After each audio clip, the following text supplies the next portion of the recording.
Welcome back to Kingdom Cast. This your host, Super Champ Chuck. We back at it with another episode. Don't forget to like, subscribe, comment, share all your social media platforms. Yeah, so we're back for part two of the draft season. So we are 3 weeks away from the 2023 NFL Draft here in Kansas City, which is going to be down at Union Station. So before we get into all that, I'd like to introduce the panel here. My guy Country's on the top right. My homegirl Kylie's on the bottom right. Our guy Boogie could not make this episode. Hopefully he'll be back either tomorrow or next week. So special guest to the bottom left. We welcome back Zack Eisen from the Arrowhead Report, and he also contributed to the draft guide this year at KC Sports Network. So how you doing, Zach? I'm doing good. I'm excited to be here. I love the show, so to be on is an honor for me. Yeah, The man. Last young time I god. missed out. I missed out last time, so this is my first time doing the show with you. So we're gonna see how this goes, man. nah, but first thing first, man. Like let's ask about you know your time with the Kansas City Sports Network and getting that draft guide together. So like, how did that process go for you, and how did that experience go?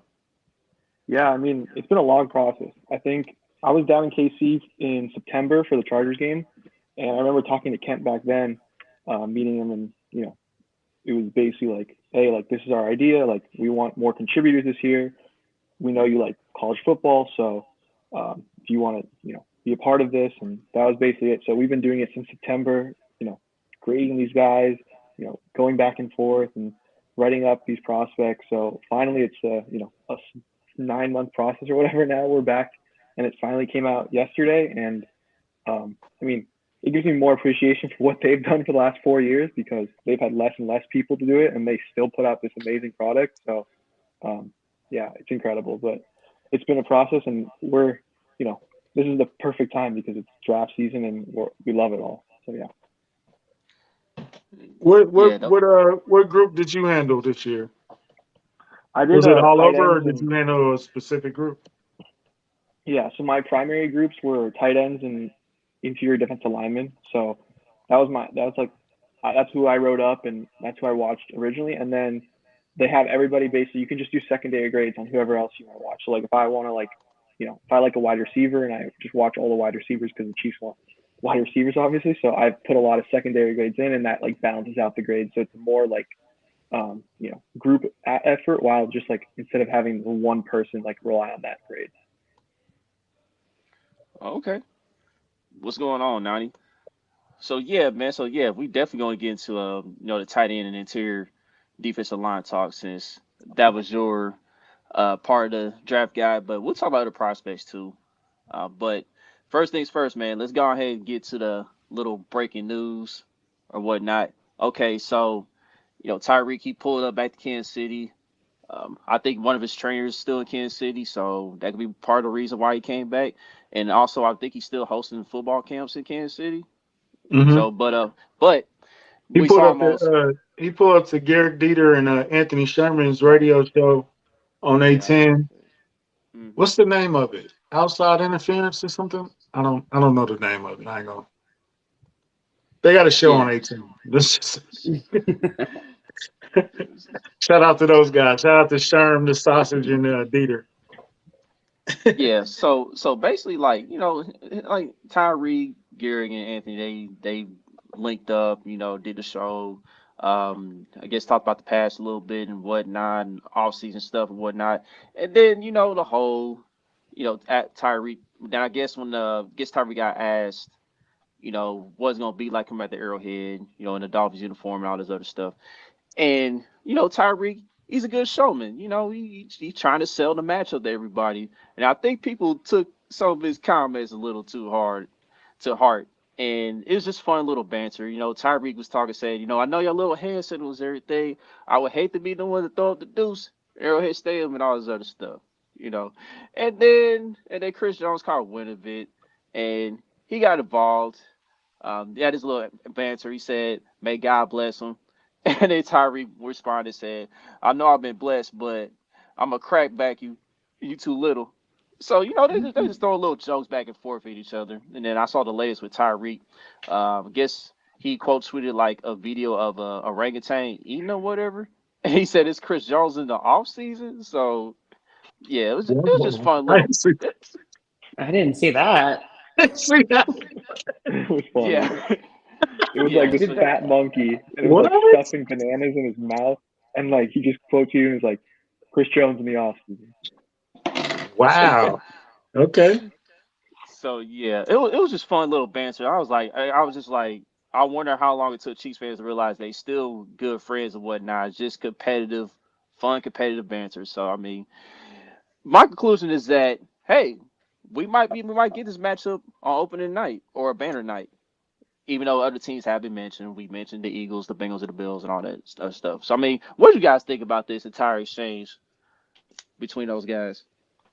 Off-season fun and games. hmm Um, to quote, I think it was Amber who said, "If you didn't make the playoffs, we cannot play you opening night." So exclude everybody who didn't make the playoffs.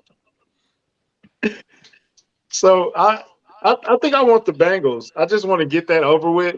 I don't want to have to deal with that for 9 weeks going back and forth. But at the same time, if we play them the first week and beat them the first week, it's going to be that all year. And if they play us the first week and they beat us opening night, it's going to be so it doesn't matter when we play them. You know what I'm saying? So it's going to be an all night thing. But my conclusion is Tyreek still loves Kansas City. He's still cool with the guys.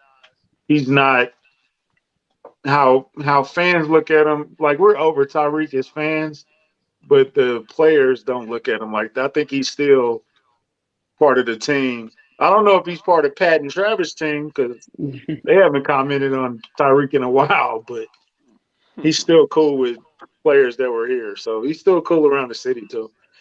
And he's funny though. You got to give it to Tyreek. He is funny though. Like the back and forth was hilarious on both sides. So what y'all think? I mean, I think it's just fun and games. I think you're right. He's definitely still close to Kansas City, and like the guys here, and I think he was just having fun. Like at this point, like last summer, I feel like it was a little like ouch, but after a year removed, it's kind of like all right, they're still just like poking fun, whatever. I did not see the video of the orangutan. That to me feels a little aggressive, but there's probably an inside joke there that I don't know. um, that being said, I actually could see us playing the Dolphins the first week, and here's why. I feel like the Bengals and the Bills are going to draw high ratings anyways, so they could pull them in the middle of the season. Whereas like the first game of the season, everybody's jacked up because we've been without football. So like there's already a ton of eyes on the game. Like I don't know, I could see us being like maybe a team that's a little more below the radar than like the Eagles, the Bills, or the Bengals. But who knows? Because those are all going to be really great games. So I could see it going either way. Yeah, I mean, just building off Tyler's point, I think it could be week one for sure because it gives like the media the whole offseason to talk about, oh, we're looking forward to this week one matchup of Tyreek returning to Arrowhead while they lift the banner and stuff like that.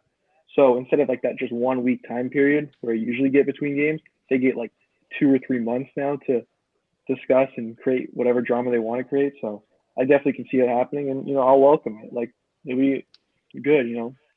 Tyreek will, I'm sure he'll be fired up to come back, and the Chiefs will have something planned for him too. Yeah, and like even if okay, let's say the week one matchup does happen between the Chiefs and Dolphins, right? And Tyree gets his little touchdown, got his little celebration and whatnot. At the end of the day, we just want the W. You know what I mean? But like, if Tyreek doesn't have like a spectacular game, then I mean that's just extra icing on the cake right there. So like Kylie mentioned, I think the Eagles, Bills, and the Bengals.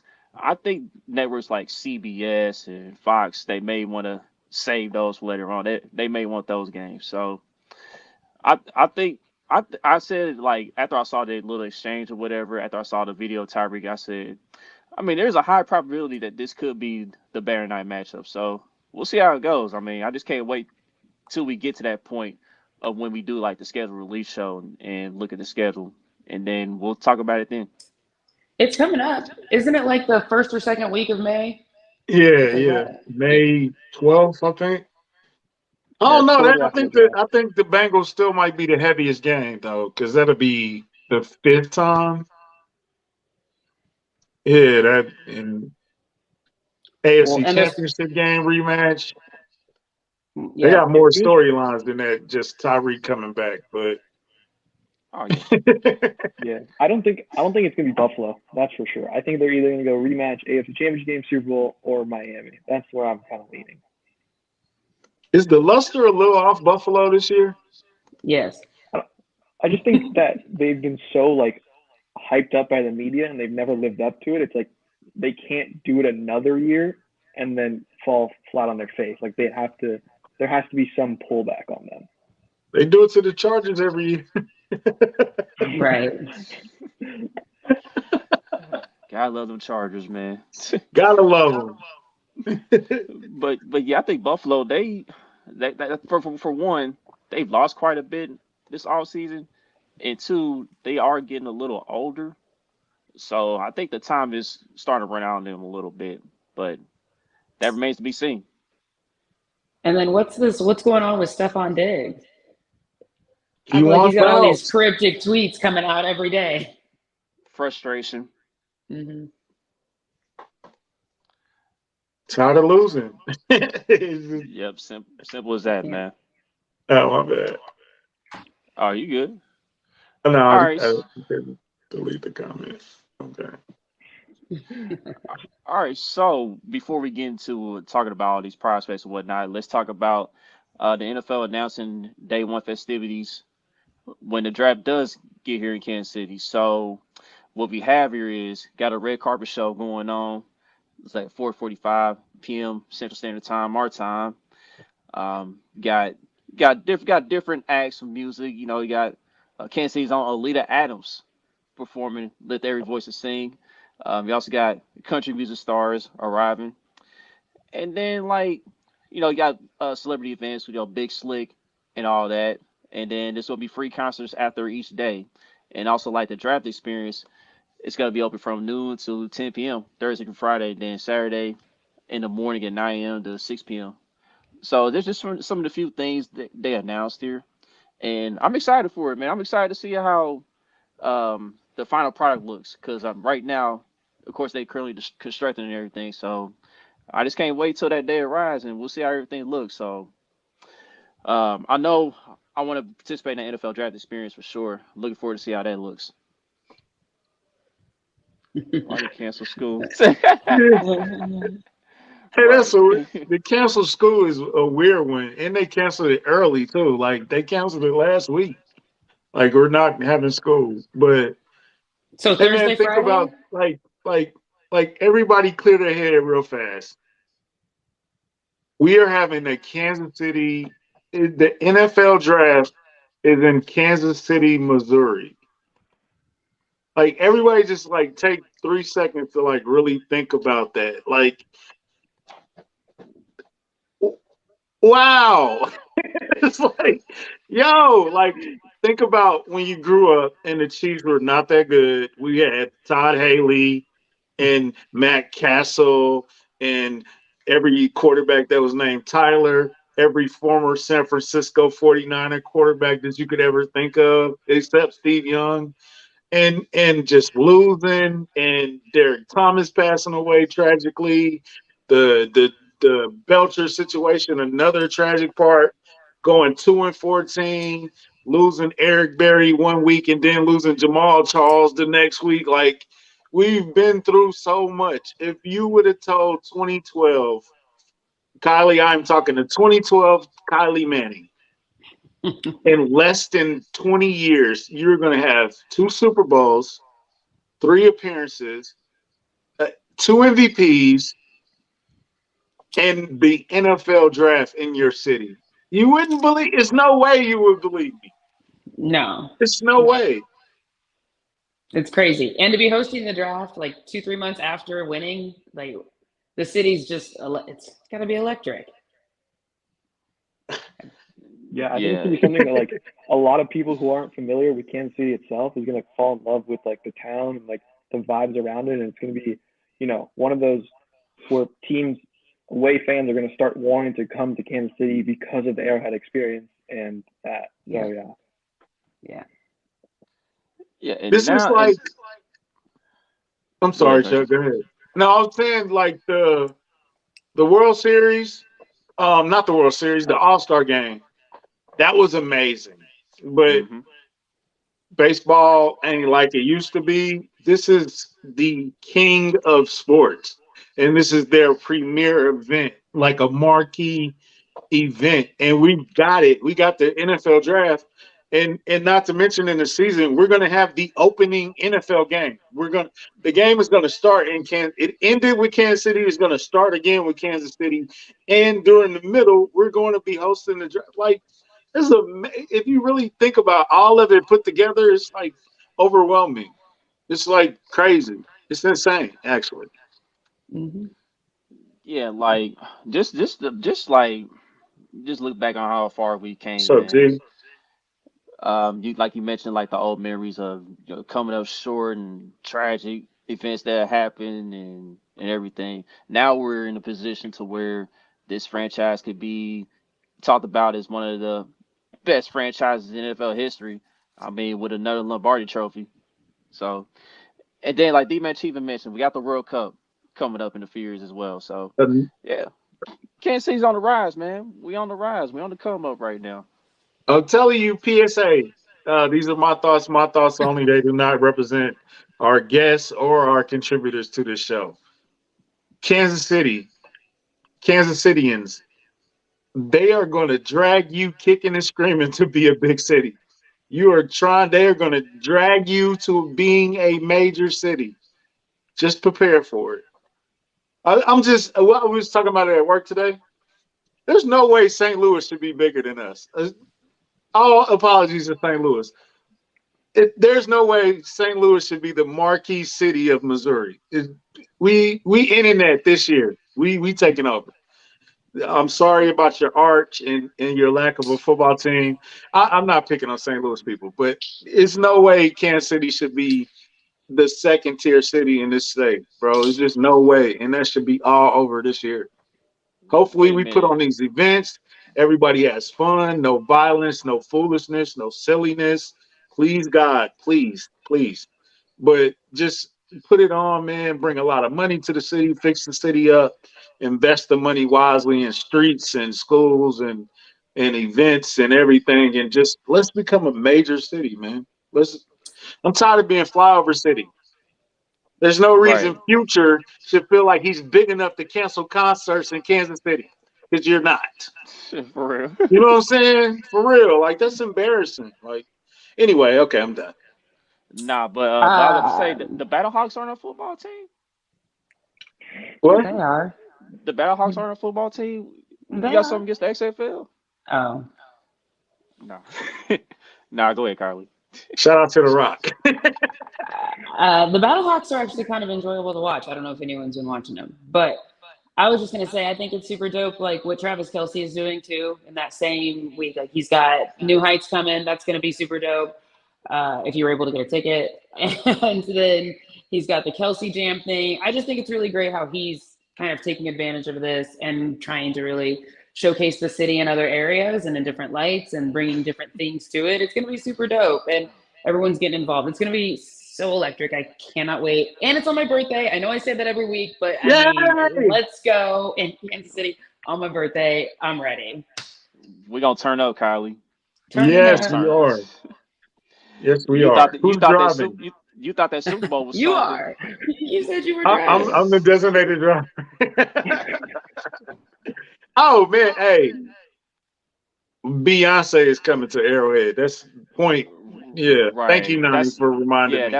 That's who Nani means by mother, Yeah, Beyonce. You I know how know, that I be know. I'm high. just saying, but I didn't say it. So thank you for reminding Beyonce that Beyonce. Yeah, you know how the beehive is, man. But but Mm. but with that being said, man, let's go ahead and talk some draft now, man. All right, so Zach, I know. we're gonna talk the defensive lineman now, man. Okay, so I want to talk about the main guy. I mean, he's most likely not gonna fall to us, but I want to talk about Jalen Carter. Now, as everyone knows, he's been going through some stuff in these past few months. You know, we know about what happened, off the field and stuff with the car accident and whatnot. We saw his pro day. He didn't look good. He looked out of shape and all that. The way I seen it, I feel like I feel like it was just because of stress. He was just going through stuff. You know what I mean? I feel like the stress built up, and it kind of affected his performance a little bit on pro day. So like, as far as Jalen Carter goes, like all the recent events, is that a little overblown? Is he still gonna go like in the top 15 somewhere, or is the drop really a real thing? I think the drop can be real. I think like the car event is obviously, um, you know, public eye. Everybody knows about it. But there were some whispers. I think Todd McShay said something about his character beforehand, before that came out. So there could be more stuff surrounding it. So he could drop, but then his agent, only schedules visits with top 10 teams. So does he have a guarantee from somebody in the top 10 saying like we're taking him if he's there? That's interesting. But I mean, the talent is there. Like I know like we've gotten away, or Veach and Andy have gotten away from taking these character concern guys over the last few years and kind of getting rid of those guys out of the locker room and stuff like that. But I mean, if he falls and he's there at 15, 16, 17, I'm going to be like hard pressed to like, go get him. Like you're not going to find another blue chip talent like that when you're picking so late in the draft. And if you feel comfortable with, the leaders you have in the locker room, coaches and players, like that's a guy that like is a franchise changer, talent wise, I guess I would say. Oh yeah, absolutely. And I mean, him and Chris Jones on the same defensive line, that'd be scary. Good night. Like, Do you want that press though? I think we're able to handle that, but do you want the extra? There goes Kansas City again, picking up that trouble guy once again. Yeah, I well, mean, here's like for me, it doesn't affect me per se because like I'm not part of the organization and it's not around that. And like we know the truth, excuse me, about how the organization is run. Like they a lot of high. Like look at last year's draft. All the guys are like super high character, and it all worked out. So that's how it's been over the last few years. I get the negative press, but I mean, it happens with every team, and like that's the sad part. Like there's not like one team that's totally clean. So I don't know how much that affects like decision makings when you're, if you believe that everything in the past is clear, like nothing's like horrible to like a terrible extent, and like he's not going to like continue this certain behavior, then like why not add this type of talent? now here's the thing, country. I want to address your question here. I mean, it's not like Andy Reid hasn't taken guys who had a little bit of trouble off the field in the past. I mean, this goes back to when he used to be the head coach in Philly. So I don't see how this would be any different in that aspect. So No, he it's not already done this. it here in He's Kansas done City. it. He's done it a lot of times. I'm just saying, like we are that team that everybody's pointing at, and like everything we do is over analyzed. Just everything is such a, and then it's gonna be. I can just see Skip. Kansas City drafts another trouble player next on undisputed. Like I can see that tweet. You know what I'm saying? Like so. I don't mind it. Talent is talent. You know what I'm saying? And if he's cool and he's going to stay in line and he's going to be a productive citizen or whatever he needs to be, then you willing to weather that storm. I'm just saying, like again, are we willing to weather that storm again? Because it's not the first time. It's definitely not the first time. All I gotta say is who cares, man? Like, and Right. undisputed, that show That's kind of mid fair. anyway. That's So fair. I was just asking. I was just playing devil's advocate. Shout out to Boogie. right, shout out to Someone's got our to do guy. it. Someone's got to do it. Yeah, Yep, somebody got to exactly. do it.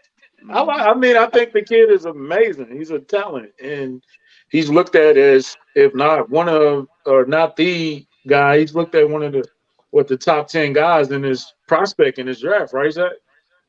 Yeah, I mean, I think he was number two at the end of the big board behind just Anthony Richardson of the KC Draft Guide big board. So, um, yeah, I mean, like that's the talent you're getting and best defensive player in the draft. And I mean, there really isn't a weakness with him on the field. It's a little bit of conditioning stuff where they were rotating him out and he looked gassed a little bit, which can be concerning, but you can fix that. And then also the off the field stuff, which is that's basically it of like the weaknesses or concerns that I would have with taking him. And like The off-field stuff matters a lot because, work ethic, character, that all plays into how you perform on the field. But like just from a talent standpoint, like he's the best defensive player in this draft, in my opinion. He won't get past Chicago. Yeah, I mean, it wouldn't be surprised. But then again, they got the option of taking Will Anderson there. So we'll see how the draft plays out. But speaking of interior defensive lineman, I want to talk about this guy, Brian Breesy from Clemson. Now, we talked about Miles Murphy, the defensive end from Clemson. Now we're gonna talk about Brian Breesy, the other guy from Clemson. Breesy, this dude look like a monster, man. This dude, he's very explosive. I like his lateral movement, and he just gets to the quarterback. Like his first step is just incredible. Like he gets to the quarterback pretty quick, off his pass rush, and he's physical. So, I mean, what do you think about Brian Breesy and where he can end up in this draft? Yeah.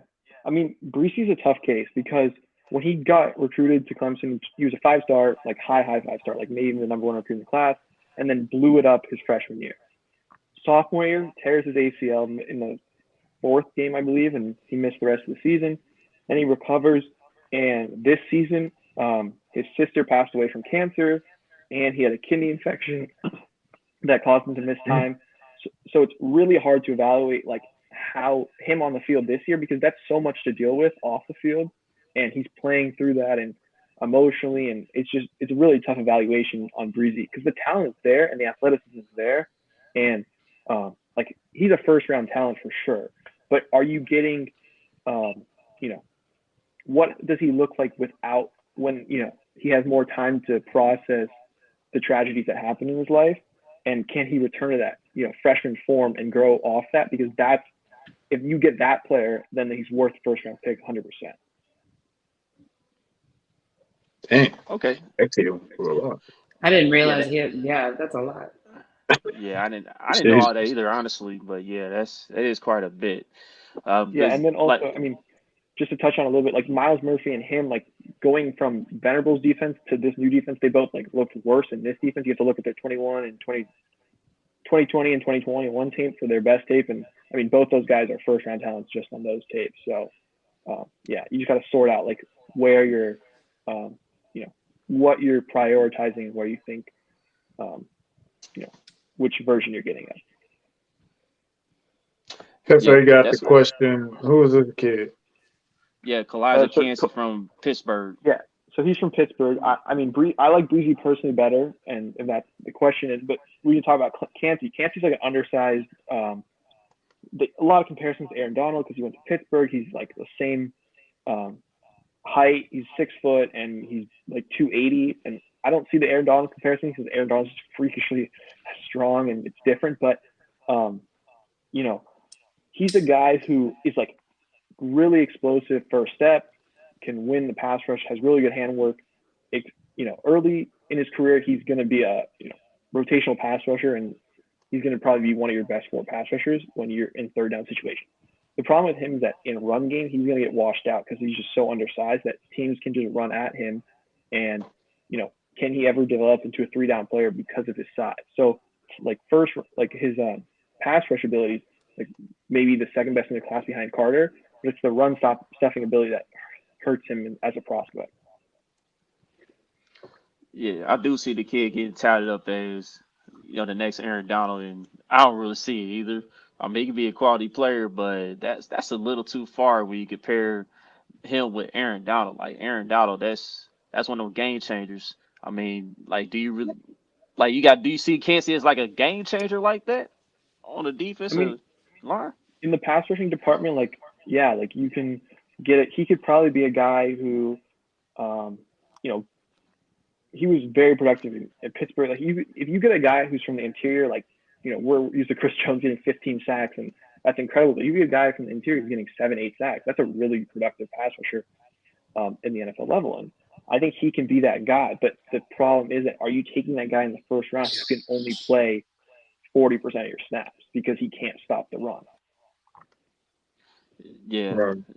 Why do people compare? When you compare, why do people go to the top? It's like Yeah, it got to be another guy between him and Aaron Donald. It's like that's not even fair, bro. Like, yeah, hey, this wide receiver, he's nice. He's Jerry Rice, like what? Can he be somebody else? Like, you know what I'm saying? Like, that's too much pressure. Aaron Donald, come on, man, it's not fair. Yeah, I'm pretty sorry. crazy. Zach, I mean, who go is ahead, Colin. someone that you feel like really fits the Chiefs defense that you would So like I to think see them take? yeah, I think the sweet spot for defensive tackle is in the second round, where you got guys like Keanu Benton out of Wisconsin and Gervon Dexter out of Florida. Um, and then also into the third round, you got Jacqueline Roy from LSU and Zach Pickens from South Carolina. Those are some bigger guys in the interior who can play nose tackle, but also have some athletic juice and upside to become a more productive pass rusher than just the traditional nose tackle. So there's, those guys in that round, like if you take any one of those, and you're pairing him with Chris Jones, that's a really seamless fit for me. Yeah, Who is Dexter been my guy. Yeah, Yeah, Dexter's my guy. You already know Dexter's this, Zach. super. You already know I Yeah, like yeah. Dexter. I mean, Dexter's super interesting because the get off is so poor. Like he's always the last guy off the ball, but he's Yeah. just so freakishly explosive that even though he's the last guy off the ball, he still has that explosion to get pass rush. And then also in the run game, he's the last guy off the ball, and they're double teaming him, and he just holds his ground because he's so strong. So it's like, can you teach him how to have a quicker get off and instinctually time the snap better, and then use those physical traits to become a very good nose tackle, 3 tech, whatever you want to play him at, because he can do both. Yeah, I mean, I feel like Joe Colin can coach that out of him if he were to be a Chief. I mean, so that's why I feel like I'm pretty confident that Dexter can be better than what he was at Florida, but we'll see. We'll see. Hey, Zach, who is there's a late round guy, I can't think of his name. He was when I see Chiefs, I think versatile. So I think, can you play inside and outside? Are there any guys that can play inside? Is it Carl Brooks? Carl Brooks is one of those guys who can play inside Okay, and thanks. outside. He's it's so funny because you watch his tape and he's a 300-pound edge rusher. Like he's listed at 6'3", 300 pounds, and he's rushing from the edge in college. And he's so super raw, but he was super productive and playing in the MAC. He was clearly the best athlete on the field. So I think he best projects as a 3 tech at the next level, and you're going to have to teach him how to play with better pad level and work. He's got decent hands for being raw and stuff. So he's one of those guys that can play inside outside. I always forget his name. Desjuan Johnson, that's how you pronounce it? He's from Toledo. The Chiefs brought him in on top 30. He's a guy who's like 6'3", 280, 290-ish, and he's very like I don't. This wasn't my comp for him, but like in the same mold as Turk Wharton, where it's like you bring him in on dime packages and nickel packages, and you let him rush the passer. So, but he's also a little bit more athletic than Turk, I believe, so he can play on the outside as well. He's just got to work and become stronger and develop some stuff. But yeah, he's one of those guys that play inside outside, and the Chiefs brought him in on top 30. Yeah, because outside of Noddy, and shout out to Noddy for coming back, he's the only guy that doesn't play inside and outside. Chris, George, Turk, Dana, or Dana, all those guys can interchange and you can move them around, which I think benefits us against offenses because you never know where they're going to come from. So those are the type of guys that I'm looking for, more versatile. I don't know where I'm going to put him. You know what I'm saying? I can put Yeah. him inside. I can put him outside. You know what I'm saying? He could be a third string. He could be a starter and all that stuff. So any late round gems, any small school guys? Because my philosophy is we're going to take a Senior Bowl guy. We saw him at the Senior Bowl. It's going to be a small school, HBCU, smaller type of school guy, and then it's going to be that late round gem, like anybody that you see fitting that one of those molds. Yes. A guy I really like is Gerard Clark from Coastal Carolina. He is like 6'3", 335. Like he's just a mammoth of a human, like in the middle of your defense. And he can just eat blocks, and he's just very good straight line. Like if he beats the tackle, or no, not the tackle, the guard at the center, he can get upfield quickly. He's not going to be able to laterally move that quick because he's just so big, but he's just able to eat space. And I think like as a team that only has one true nose tackle right now in Derek Nottie, and like, you know, who knows what his outlook looks like after having, I mean, I would argue that it was his worst season as a Chief, and you know, he comes back and provides some stability, but you probably need another one who's, you know, developing and progressing in the upward trend. And he's a guy who's one of those late round, I think, Senior Bowl guys, and, you know, not Power 5 school that, you know, you were talking about, Country. Yeah, I do see here that, you know, like one of his strengths is that, you know, he delivers like a strong punch and he uses his hands to shed blocks, you know, just to make plays in the gaps, you know what I mean, the A gap and whatnot. But one of the weaknesses is that, you know, if a ball carrier gets by him, you know, he's not gonna chase him down or anything. But like for a defensive tackle, I mean, there's hardly any guys who can really, you know, chase down a ball carrier, you know, once they get a step on and whatnot. Yeah. But I mean, I'm go, Chuck. Finish it. I was I was about gonna to say, and like he plays a little tall at times. You know, he doesn't use his leverage enough at times, so there's a little inconsistency there. So Yeah, I mean, those are all fair criticisms, and I think just like, you know, when you talk about don't chase the ball carrier, I think you just need guys who can eat space at times. You know, who's going to right. sit there for 35% of the snaps and just not let you run on them, and that's Hmm. that's being a productive player. And if you can get that in the round 5, 6, 7, that's a good draft pick. So that's a guy I look at who's like, okay, like you lower his pad level a bit, you know, tell him to anchor and use his strength in the run game, and you get a productive player for 4 years super cheap. Don't start. Don't you start that, Kareem. Don't you start that. Not tonight. I feel Anyway, like if you can hold a guy up and let Chris Jones work, you know what I'm saying? Like that'll help. Because Yeah, and like, or if he can beat the guy, because you know Chris Jones gonna get what 2 to 3 guys probably, and then if another guy can just eat him up on the other side, then maybe George and those guys on the outside get to work. You know what I'm saying? So yeah, that might be a bonus too. and that's why I like my like those day 3 guys, like, or day 2 guys like Benton, Dexter, Roy, Pickens, because they can have that pass rush upside that they, you know, they still need attention against the pass and not just the run. So like if you have a guy like that where, okay, we're going to dedicate a full guard, and then if he's beating our guard, then we're, you know, then doubling Chris Jones, that's good for the Chiefs because now those guys all have one-on-one matchups. So it's like you just need guys who can be versatile, like you said, and who can win your one-on-one matchups because you have Chris who's going to eat doubles and triples. yeah, and before we move on to the tight end spots, I do got to bring this up.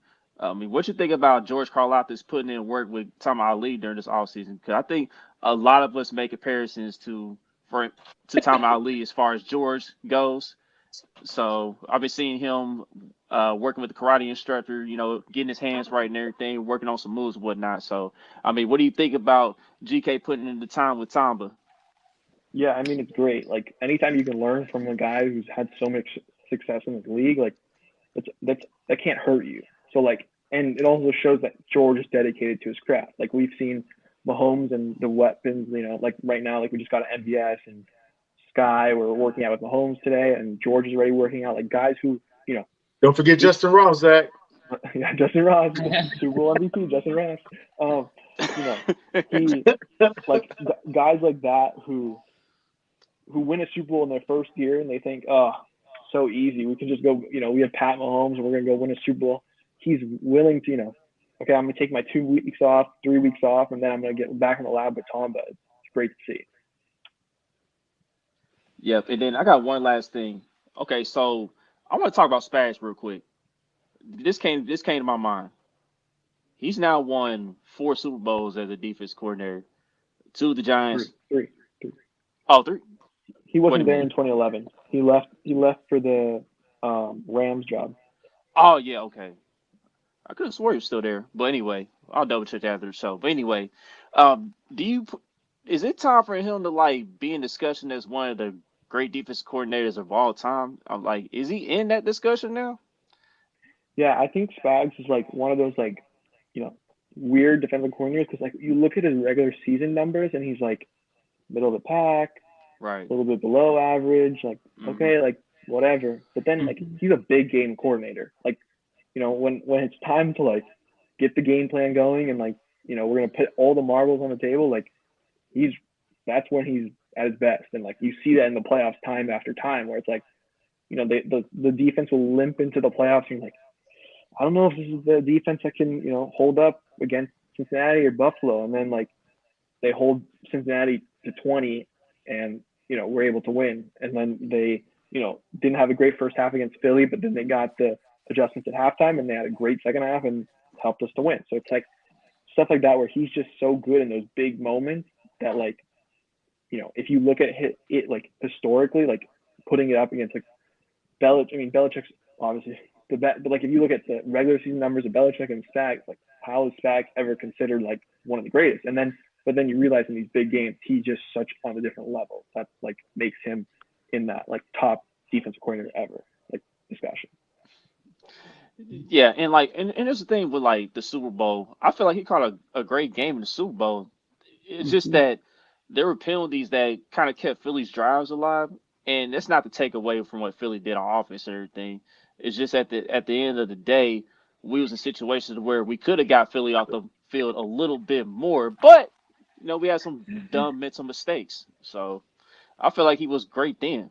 So Yeah, I mean, like the first drive of the game, they ran a drag with Devontae Smith on third down, and Willie's in position to make the play, and he slips because of the turf, and that's not Spags' fault. He had the right right, call.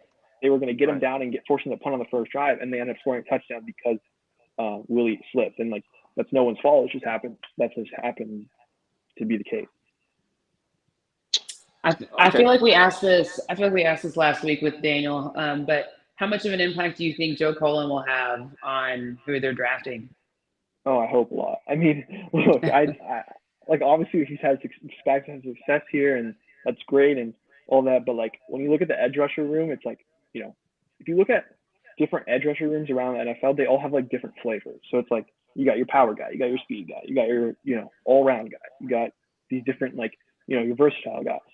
The Chiefs are like very like cut and dry, where it's like you got one type and like everybody like is the same way. So um, I would like for Colin to have a little bit more influence because I've been asking for a speed rusher this whole time, and like, you know, like Colin when he was in Baltimore and Jacksonville, they always had a speed rusher. So we'll see in this draft if they get like a Felix who I know Country likes, or if they take someone later who's a speed rusher. Like if they get one of those guys, then you can start talking about okay, like maybe they're gonna give the reins to Colin a little bit more influence wise. Yeah, Yeah, that's the thing that we're gonna watch. That's the thing we're gonna watch yeah. right there. Like, how much pull does Joe Cullen have on this defensive line as far as like who to bring in? So that's gonna be the big thing. So Zach, before we get off defensive tackles, is there anybody that you went into like, I don't know, and then you came out like, hey, this is a guy right here.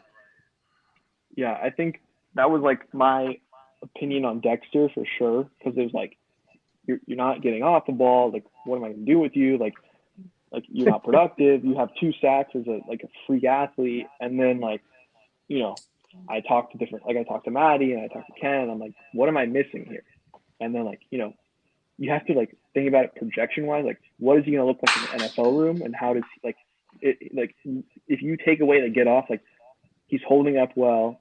He still shows explosion when he's able to. Like stuff like that. Like if they can fix that one problem, then they're like, then you're cooking with gas. So it's stuff like he was a guy that I definitely struggled with, and he was way down in my rankings before I, consulted with some other people and like figured out like what I was missing on that fact. So yeah, and now he's one of the guys I really enjoy watching, and think he can be a super good ad next to Chris Jones. I'm voting Okay. for him. I want to. So let's get to tight ends. Let's get to the elephant in the room because everybody loves tight ends. Who's your favorite tight end? Kincaid. What's the other kid's name? I know Kincaid. Michael I've Michael been hearing a Mayer. lot. Michael Mayer Yeah, at my Notre Dame. Scooter Maker. tight end was Luke Musgrave out of Oregon State. Really good athlete, tall, lengthy guy. Good hands, breaks down well, runs good routes, vertical stretching. Needs help with the blocking technique. I wrote that he was like, in the Kelsey mold you're looking for. Like, you're looking for that mold. Like, he's the most of that mold of any guy in this draft. And I think he's probably going to need a year or two to figure it out, because he got hurt last year and haven't played much. But just the traits are there to become a good tight end. Yeah. So you mentioned him as more the Kelsey mold in this class. I know Kyle mentioned Michael Mayer in the comments. I think Mayer is probably more of the Gronk mold per se in this draft class. But yeah. I do want to talk to you about Dalton Kincaid, because there might be a possible red flag with him. Okay, so the latest I heard with him is that he got some type of back injury that he's dealing with. He hasn't really been able to put in any off-season workouts like how he wants to and everything. I mean, is that like a big concern? Is that like a huge red flag? I mean, I think in the first round, that's scary. The guy's a back injury. He's 24 already, so he's an old with a back injury, and you're drafting that at 31 or I mean, that's just scary to me to say okay, I'm gonna take a guy who might not have much room developing physically anymore, and couldn't participate in any activities because he has an injury. That's just tough. Yeah, not a back. Back injuries. No. What is the stat about Beach not only drafting 21-year-olds in the first round? Yeah, so it's somebody was spreading that around. It was Kent. He put out out of the first 2 draft picks every year. So was it every year? I don't know. Since I think it's 2018. Veach has taken 7 out of 10 guys have been 21 on draft day. So I think that's McDuffie, Karloftis, who was the Clyde, Will was Willie old. Willie might have been old. Creed, Bolton, those were younger. So yeah.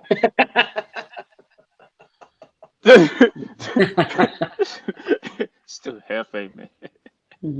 Oh gosh. Security gonna beat your hands. that. Right. That dude's gonna be banned, man. All right. Here's another guy I want to talk about. Sam Laporta from Iowa. Now, this guy had a lot of hype beforehand before we mentioned all these other guys. Now I saw him play a little bit at Iowa. He definitely has some ability. It's just that he was more of in a run heavy type of offense at Iowa, and Iowa's offense is just. I'm sorry, but Iowa football is tough to watch, man. It was really tough watching their offense. But I saw what Laporta was doing away from the football. I feel like he could be a decent guy in the NFL. So I mean, where do you see Laporta falling in this draft? And what do you think he could do? I think Laporta's probably going to go somewhere around 2. That would be my guess. I don't know. It probably depends on how many tight ends go in round 1. He could fall to round 3 and be there at 63. He's a good player. Don't get me wrong. I think the size is a little concerning. He's a little light and he's a little shorter. Not very great point of attack blocker, in line wise, but as a fullback or in split zone looks he can block well. And then he's athletic. He runs routes pretty well. And I think his best trait is after the catch. When he gets the ball in his hands, he's physical and he's able to get yards. So at 63, I don't know if that's might be a little bit rich for me, but if you're telling me they trade up from, they get let's go, DN, offensive tackle, and then they trade up from, they probably need a wide receiver, but let's just use this scenario where, they trade up from 95 to 75 to something, and they get Laporta, I wouldn't be mad because I can see the the plan towards it. Yeah, and Iowa's been a school that has been able to develop tight ends, and they've had pretty solid careers in the NFL. I remember Dallas Clark, he was in Indianapolis. I mean, unfortunately, his career got cut short because he took too many hits over the middle. That's one of them. You got George Kittle. Those are just the few guys that have come out of that college. So we'll see how he does. Yeah, I mean, Noah Fant, T.J. Hawkinson, stuff, guys like that. So. Nice. Hmm. So what what do about? you Go ahead, Kylie. Go ahead. I've been what do you talking a think lot. about Luke Schoonamaker? Am I saying that right? Yeah, Schoonmaker. Like Yeah, I Schoonmaker. don't know. He's Michigan. yeah. The first thing, I mean, we're gonna notice a trend here. It's like this tight end class deep but old. Like Schoonmaker's 25 or going to be 25 by the start of next year. So like you're getting players who like guys who you drafted Karlaftis who won't be 25 until he signs his second contract, and you're drafting a guy this year who's going to be 25. Like that's probably why he falls to day 3 because teams will look at the age and say how much more does he have to develop. But he's a guy who's just very good all around. Like can get open routes, good safe hands, has improved as a blocker. So I think if you're getting him in 4th round, like you're getting a Noah Gray level player who can be a contributor and come up with help you in the blocking, take some snaps off Kelsey. That's where that's where I kind of think of him as an NFL player. I keep seeing Kyle post about Michael Mayer, but you feel like we'll have to trade up to get him? I don't see him falling to 31. Yeah, I don't know. I think he could fall. It's really all because who knows where these tight ends are going to go. It's like not a premium position, but like it's been talked about as a deep class, but also these top 4 are, very like good. So personally, I wouldn't go tight end 1st round, but like if he's there at 31, I think it's definitely a conversation for them in that case. And he provides blocking in line, and he can get open, good hands, safe hands, and he has it very productive for 3 years at Notre Dame, and that's a big time school. So you're looking at, but he could be gone beforehand. He could slip into the 2nd round because he's not that.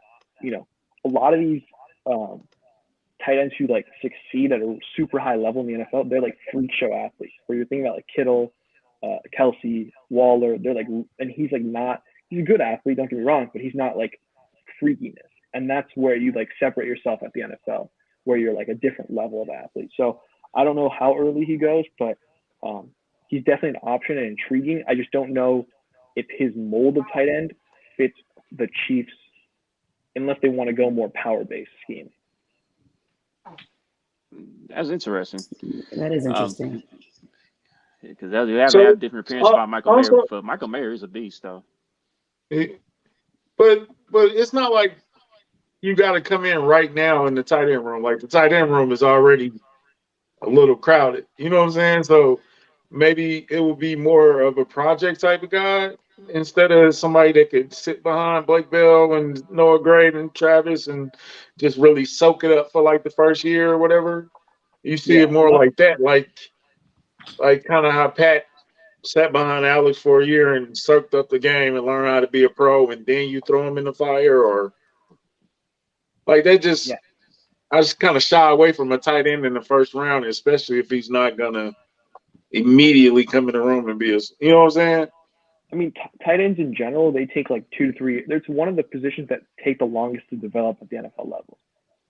You see guys who don't break out until year 3 because it just takes so long to adjust to the physicality, the speed, and different things for that position. So that's really like when you're spending a top 50 pick or top 1 of the first 2 round picks on them, like, and you're not going to get a contributor for 2 to 3 years, you're not maximizing what you can do right now. So like if I'm looking at a guy who's a tight end, like looking at later around like Zach Kuntz, for example, he tested out of the gym. He might be gone because he just was like, I think he tested as the best tight end of all time. Like that's a guy who's like super raw,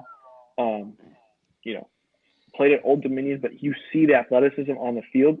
Not a very good blocker, but like just looks athletic as he's running routes. You got to teach him how to run routes, with purpose and screw up his hands and stuff. But that's a guy where you're thinking about if you get to day 3 and he's there at 122 or 134, then like you're like, okay, like that's an athlete where it's like, okay, I'm gonna have Kelsey, Gray, Bell, and maybe Fortson, depending on how the roster shakes out, and then I'm gonna keep him and let him develop a year. The next year he's going to get on the field. And then that 3rd year when Kelsey probably needs some more snaps taken away from him, hopefully he can be a guy that develops into a,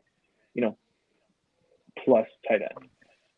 Because Kyle took the words right out of my mouth as far as just being in this offense in general would take like 2 to 3 years to develop into something. So, with that being said, I mean, would this be the time right now for the Chiefs to really be serious about looking to that tight end spot just because Travis Kelce is getting a little older?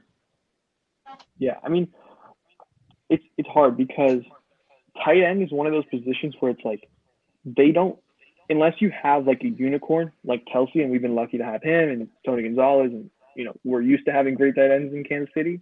Tight end like from like I don't know what like 13 to 27, like those guys are very interchangeable.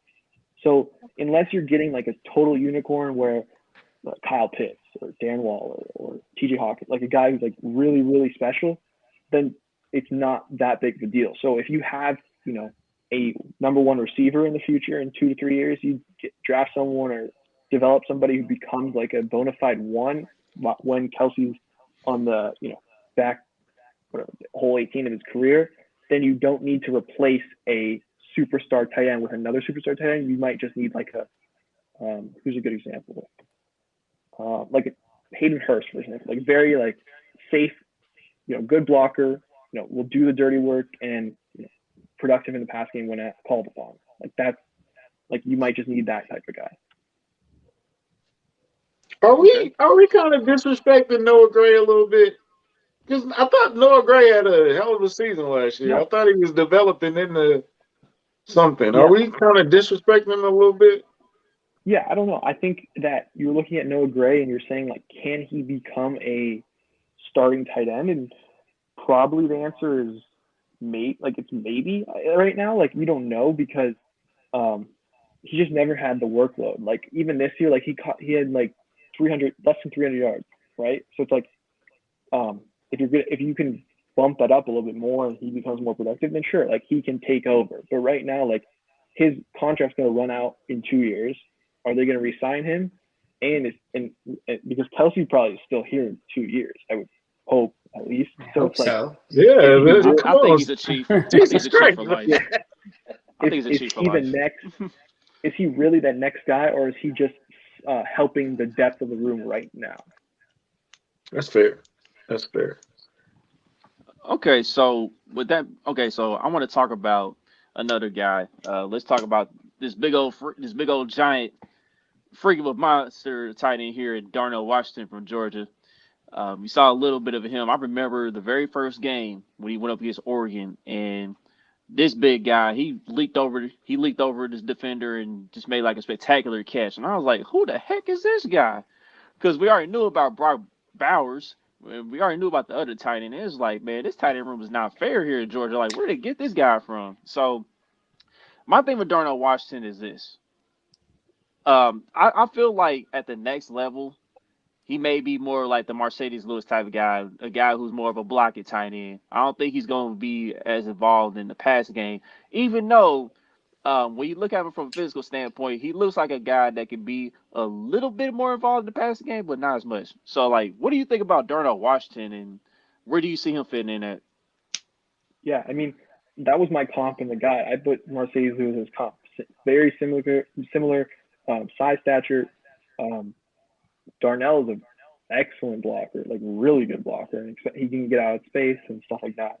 The question is like, can he run routes because he's just so like big, and like when you're talking about at the NFL level, everything becomes quicker, shorter windows, so you got to have that quickness to be, turn on a dime, and suddenness to get separation. So like as a blocker, if you draft him in the first round, for example, because that's probably where the Chiefs would have to take him, you're going to get your best blocker on the team from skill position wise right there. He's going to be your best blocker. He can be your sixth offensive lineman, basically. Is he going to be contributing in the pass game early? I don't know, because, most of what he was asked to do in college was to be a seam runner. So, vertically, like 15 down the field, they would throw the ball. He high points it because he's just so massive, and he gets, that's how he got his production. So you're gonna have to develop his route running ability and stuff like that. But like as a blocking standpoint, like he's just probably one of the best blocking tight end prospects to come out since like I don't even know like he's just so dominant in the run game. Yeah, Jermaine Gresham, I saw in the comments. I haven't heard that name in a long time because I Man, it's definitely been a like while. Gresham.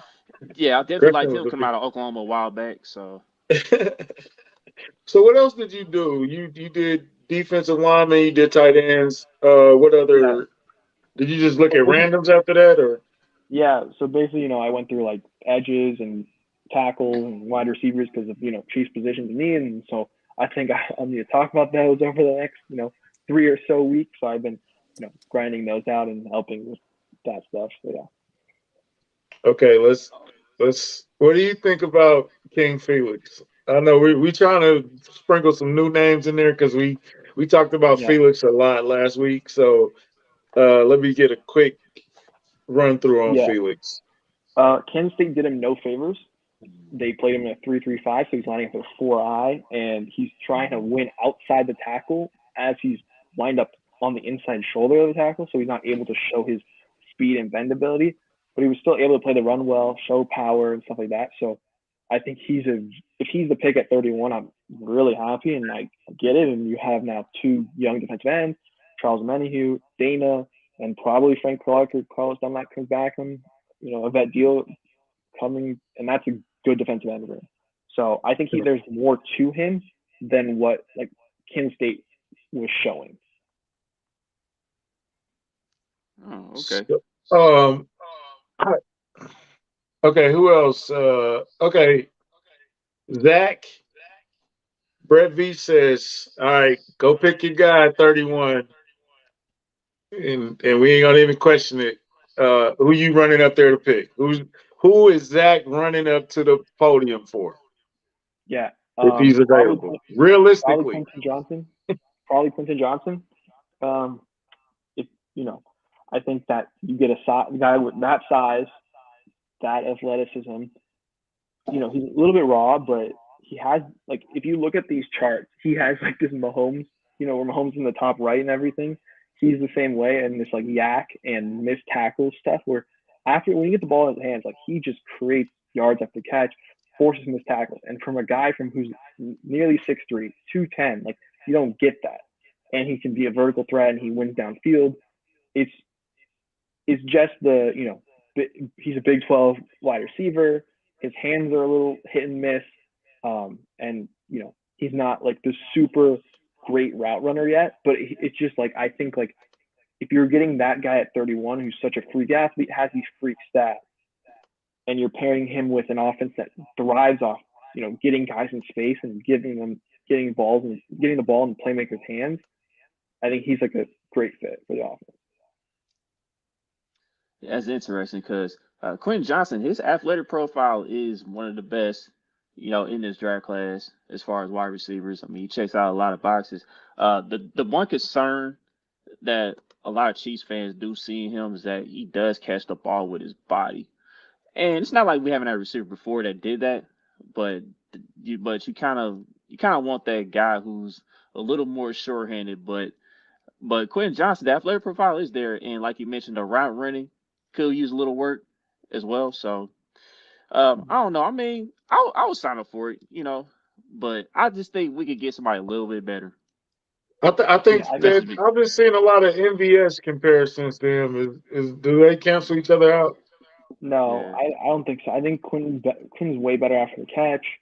Mm-hmm. He can do the vertical stuff, but like after the catch, it's not even close. Like Quinn can make guys miss and create extra yards. And I think MVS is very like straight line. I'm just gonna win vertically or catch the ball and go down possession wise. Like I don't see him as creating that much after the catch. So I get like the idea because you see Quentin Johnson winning deep all the time, but like that's just not what it shows on his tape. Like he can run a hitch and that Kelsey move where he like fakes his spin one way and he spins the other way. Quentin is so good at that. Like he has a good feel of where the defender is and he's able to sell him and go. If you just watch some of his tape versus Kansas, like he does it like 2 times back-to-back plays and he just I remember creates those. extra 20 yards because of it. Mm-hmm.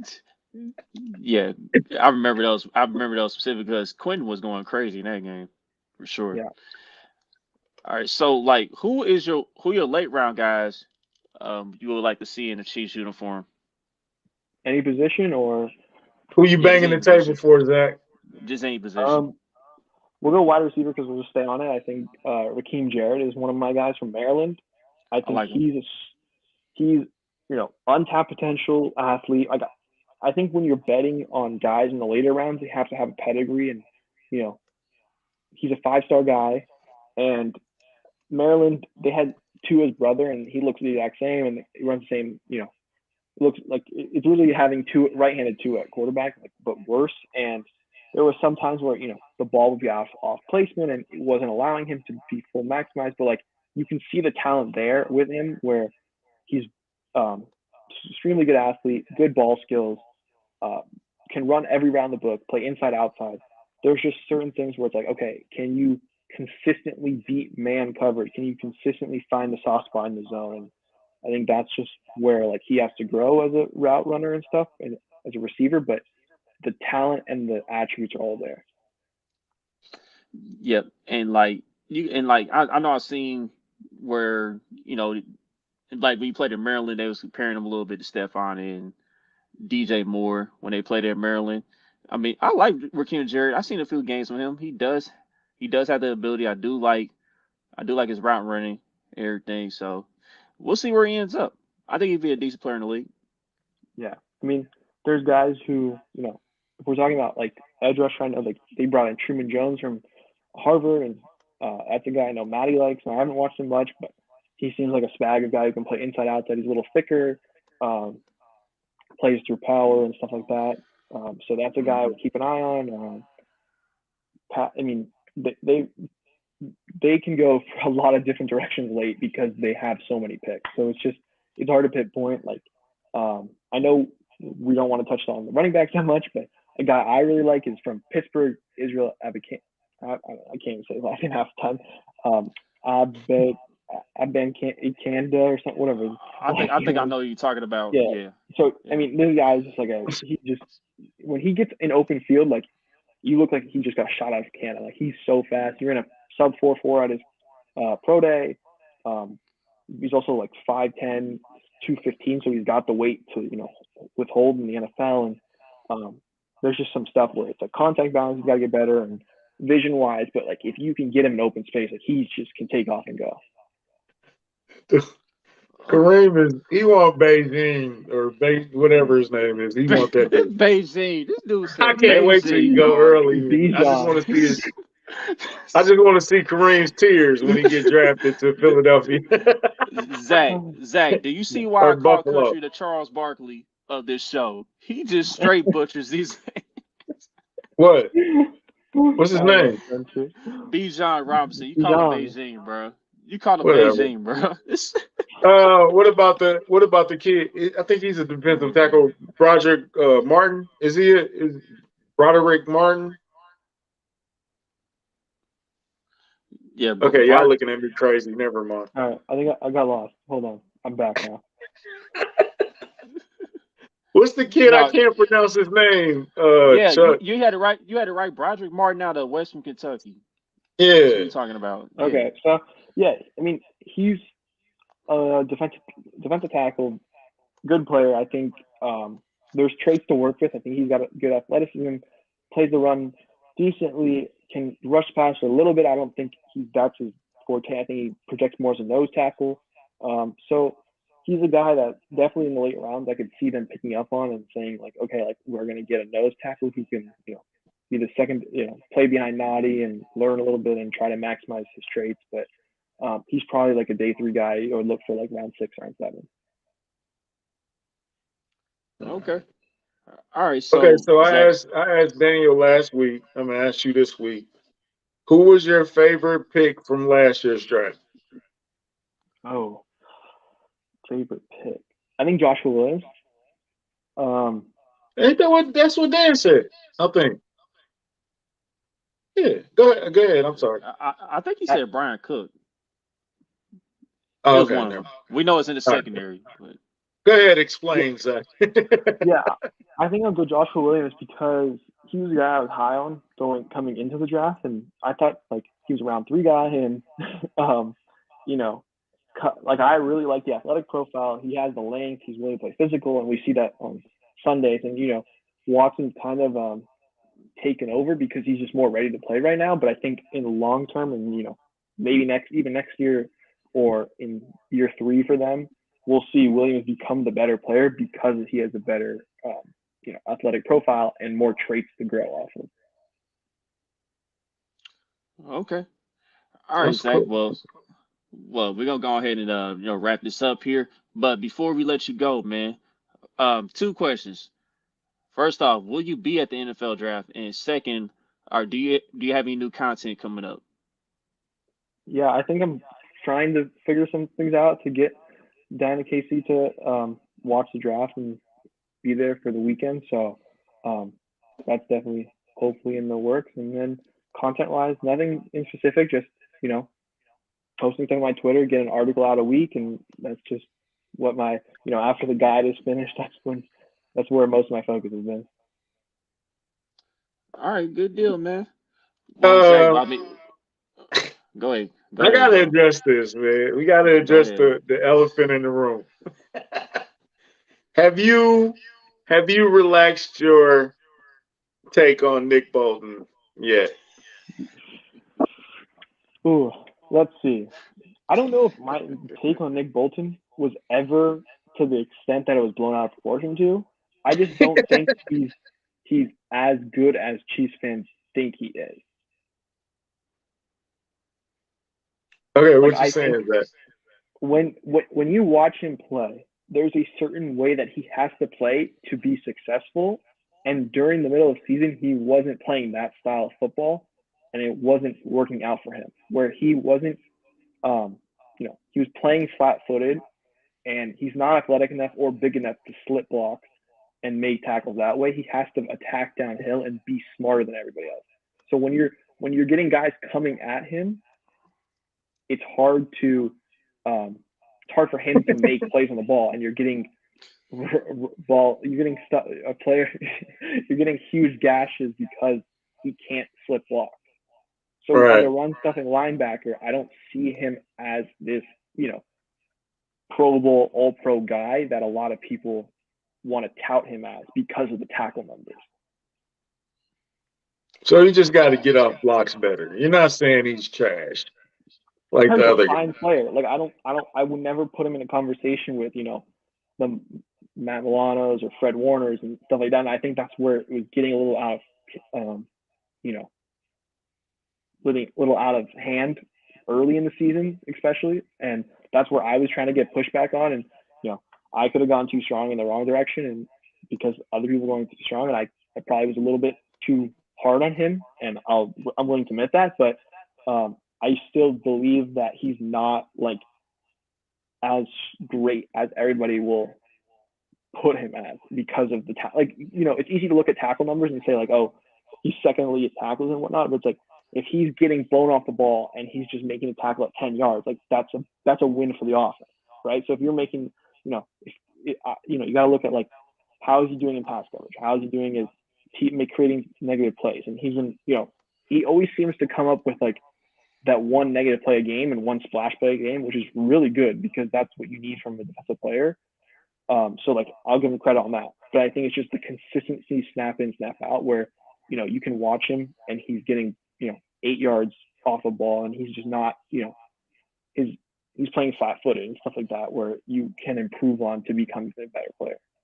How do you think Dane, the guy we picked up, and Leo and True. Willie all elevating? How does it Yeah, help him? he called him Dane, man.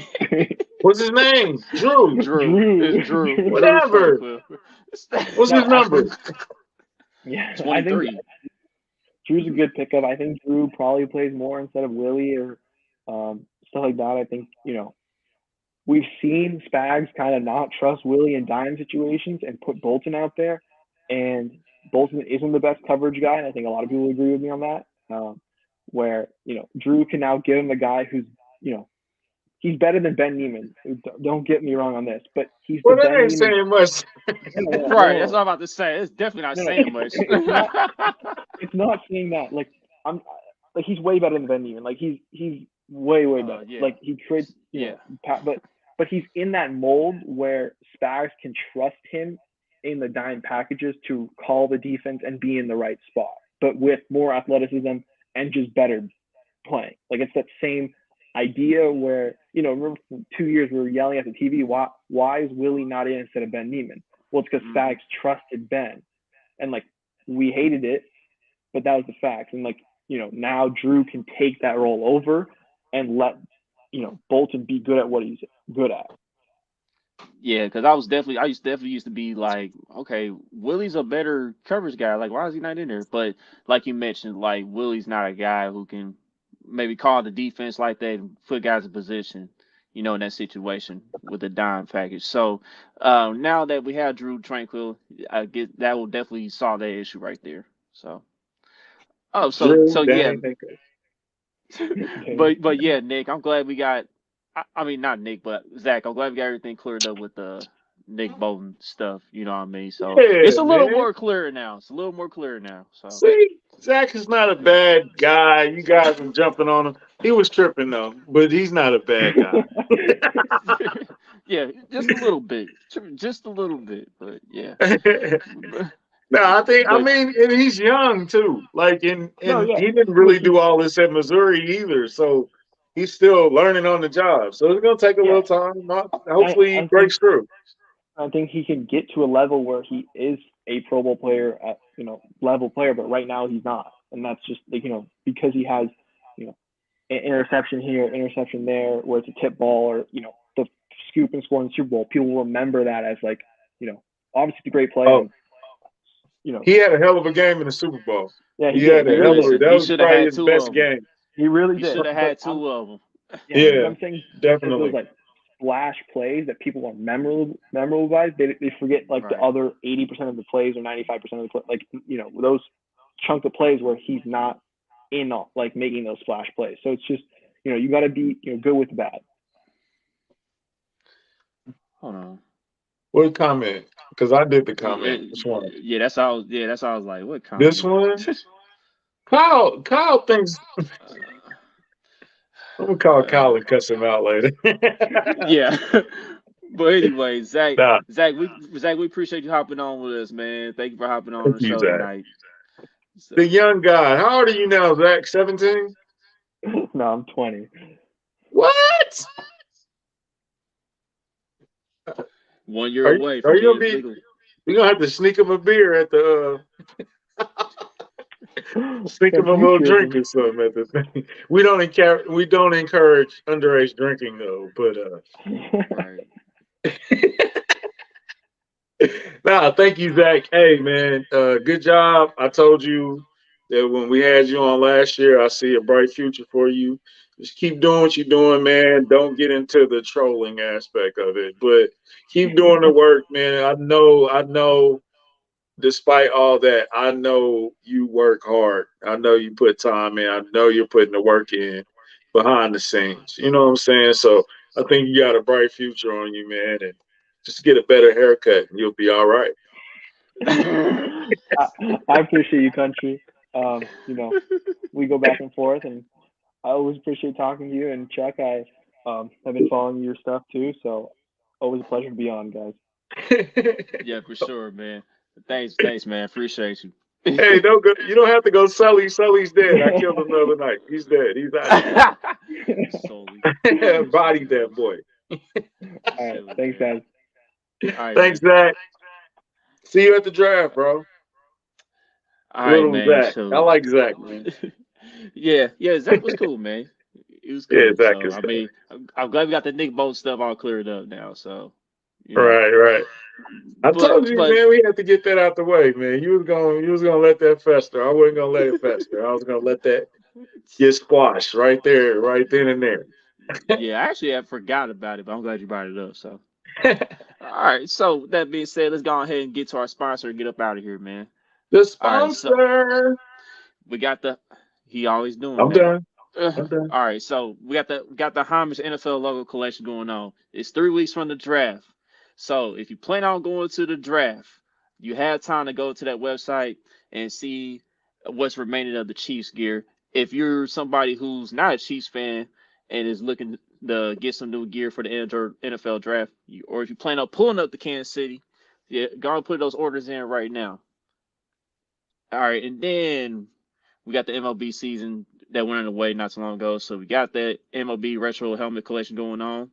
They also got a Legends collections going on too. I saw the Ken Griffey Jr. shirt pop up on the front page, and that mug looked nice. So So, hey, maybe the maybe. Royals will remember his baseball season sometime. Oh gosh.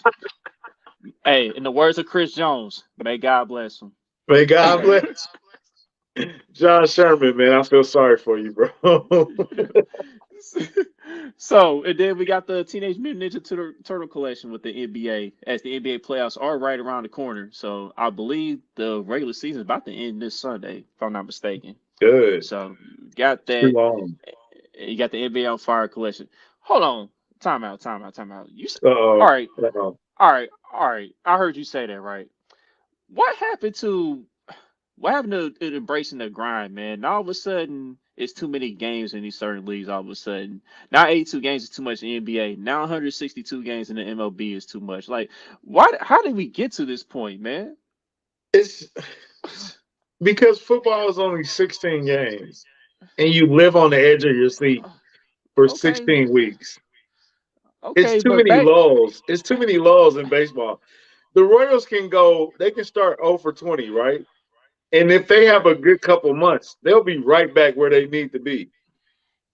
In baseball, you can take nights off plenty of times. The Clippers take nights off all the time. It's workload management all the time. And they can still Everybody, be in the thick of the playoffs. The everybody Lakers does are it. barely over 500 and they in the playoffs. Like, it's too many games. I think if it was less games, every game would mean more. Less people would sit out, more people would play. It'd be more emphasis on every game. Okay, so like it wasn't like this when we was younger, man. People weren't talking about there's too many games, but I feel like Yeah, it now, was. now that there's more money being involved in is these sports leagues now, for one, and for two, I feel like these guys they're a little more spoiled this time. You know what I mean? Some of these guys they're a little more entitled this time, and I think some of them don't got that pride in them just to compete like that every night as well. But So I mean, that's agreeable. yeah, so I mean, those are just a few factors right there. But at the end of the day, Yeah. man, we need to get back to embracing the grind, man. I still think I don't think it's the issue. I don't think games is the issue. Kyle just brought it up. There's not too many games. The skill gap from top to bottom in the NBA as well. I mean, skill gap. Yeah, these guys are skilled, but Yeah. I don't think their IQ is better than what it was back then. That's just how I feel about it. That's fair. That's fair. Hey All right, man, so on a personal note, we grew a lot of followers over this mhm, last week. Um, hopefully we give you guys great content. We keep you involved. We try to be one of the most interactive podcast in Chiefs Kingdom, and we appreciate your support. for real. We're gonna keep trying to crank out great content. Keep y'all involved. We love reaching back to our fans. We're gonna reach out to our sponsors. We're gonna do some giveaways. We owe y'all for 500, 600, and looks like we owe you for 700 pretty soon. So we got plenty of giveaways. We do like to do giveaways. We are looking for a sponsor too. If you know, call me. But anyway, we like to interact with our fans. So let us know that you've subscribed. Follow us on Twitter. Follow us on Instagram. We got a Facebook. We got a community. We got Twitch. We got all that stuff. So find it. Kingdom Cast. We thank y'all for y'all support. And we're gonna try to impress y'all every chance that we get. Thank you, Nani, for that Yeah, that appreciate that that, Nani. compliment. Thank you, Kareem. Thanks, Kareem. Yeah. Even though But yeah, Kareem was man. talking crazy about AEW and WWE, don't make me start a wrestling podcast, bro. Don't, because I'll destroy you. Speaking of that, did you watch WrestleMania? Of course. Okay, I Even only if you saw the don't end. watch, even if you don't watch wrestling, everybody watches WrestleMania. Okay, 'cause I only saw the end, and I didn't like the ending. I didn't like the how the main event ended. I mean, I feel like it was whack. I mean, what did you Okay, think about okay, it let's overall? explain. Let's explain. No, Kylie had business. Um, Right. this is the thing. It's just like any other. It's just like sports. You look forward, you invest in the chase. You don't invest in them winning the belt. You invest in them chasing the belt, overcoming obstacles, getting stronger. So Cody Rhodes is gonna be better for losing. I know it sounds crazy, but he's gonna be better. And they already did it by making Brock throw hey bro. Hey man, Brock Lesnar, I don't even know if he was mad for real or if he was I don't know if that was a work or a Nah, shoot, bro. he But was mad for real. He yo, was mad for real. Brock Lesnar, he kicked Cody Rhodes all over that. I couldn't sign up for that. You got to be a different dude to get Rock, but they're giving him Brock. Brock, when he comes out of Brock, it's not going to be well. I don't think he could beat Roman because going into it, I didn't think Cody was ready yet. I don't think he was slick enough on the mic. I don't think his matches were just. But once he get through Brock, and then they'll set him up with probably a high flyer guy or something like that. Probably set him up. If I was booking it, I would get. Well, since Randy Orton ain't back, I might slide him into Matt Riddle and get the high flying aspect and get him. Hmm. But the goal, the money is in the chase, bro. He's Hmm. gonna chase the belt. So Roman Reigns had to win, bro. And plus, they just sold the company. You want to sell the company and then put it on a brand new champion? Eh, Yeah, yeah. I mean, I you know wasn't what I'm tripping off. saying? I wasn't tripping off Roman Reigns winning because I knew Roman Reigns was gonna win. I'm not tripping off that. I'm just tripping off how it ended, like how it just ended. You know what I mean? Like how he won at the end. You know what I'm saying? But That was my issue. he's a heel. He's But not supposed how's to he? win straight up. But It's supposed to be. It's how's he supposed a to heel be though? How's he a who? heel Roman though? Reigns. Yeah. Roman Reigns a heel. He might It feel come like off as a baby face, but he's a heel. right. It feel like it feel like that's kind of forced on him. Don't you think? Don't you feel like that's kind of forced on? It just don't feel like he turned heel. No, It just don't feel like it. You know what I no. He mean? started off as a heel. Yeah. They had to make him a heel. Matt Riddle was trash. He had to be a heel, and then over the time, over the year, he's been embraced. They acknowledge him. They know the catchphrases. Yeah, yes. He's an anti-hero. Yeah. So they know it's just like The Rock. The Rock when he was the people's champ, he was a heel that entire time. He was a bad guy that entire time. He just stopped going at the fans and focusing more on his opponents when he started getting popular, and then he transcended, to like a baby face, but an anti-hero. But like I said, the Roman Reigns, he isn't supposed to win cleanly and beat you. Like if he would have beat Cody Rhodes cleanly, then everybody Oh, should be complaining. But no, no, no. Not the like fact that. that he used the Usos, the fact Yeah. that he used Solo, the fact that Sammy and KO got involved and Paul Heyman Hmm. got involved, Hmm. that's a heel move, bro. It's really come on, man. Watch wrestling, man. We were I try. spoiled with the attitude and the ruthless aggression. John Cena, Edge, Eddie Guerrero, Kurt Angle, Shawn Michaels. We were just spoiled. And but now I think Triple H, and this is why Vince McMahon has to cut that mustache off, Oh and he my has to God, get that out of mustache is horrible. That mustache is the so mustache. garbage. That pencil, man, that pencil length ass mustache, dog. Hey, Vince got to cut that mustache, bro. That mustache He went is from he went horrendous. from he went from Vince McMahon to Vincento McMahon, dog, or Juice, Vincente Juice, McMahon. Juice mad because he's an AEW fan. Okay, I do not hate AEW, bro. I just think that when I look at AEW, all I think about is WWE because most of the stars are WWE guys, and I think they need to develop their own stars.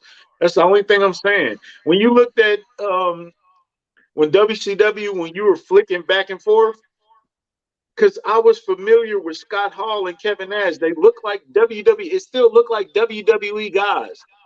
You feel me? So until they start developing their own guys, I think they always gonna be looking at as the B League. You know what I'm saying? So bring back Hornswoggle Garrett for real, G. And with that, we're out. I didn't know we was gonna turn into a wrestling podcast for 30 minutes, but hey, we appreciate y'all. If y'all like that, maybe we should start doing this a little bit more because it looked like y'all into that. So Yep. I already seen 2 comments from you when you brought up wrestlers. bruh. Hey, Juice said Orange Cassidy is good, and that's just as somebody told me. I don't know if it was Juice. My bad. I'm sorry, Juice. Orange Cassidy, the guy that wrestles with his hands in his pockets, is bruh. No, that's weird. come on. That's weird. That's weird. Whack, bro. I'm sorry. Hands in your pockets the entire time. That's weird. That is so weird. sorry. I can't. You can't. Nobody's gonna believe that, bro. Nobody's gonna believe that. Juice, I don't care about a guy named Jungle Boy, bro. Like, no. It's just not. Stop it, man. All right, hey, man, so, we out, man. We out, bro. Don't forget to like, subscribe, comment, share our social media platforms. We back tomorrow with Ken Swanson from the Kansas City Sports Network. That should be fun. Yes, sir.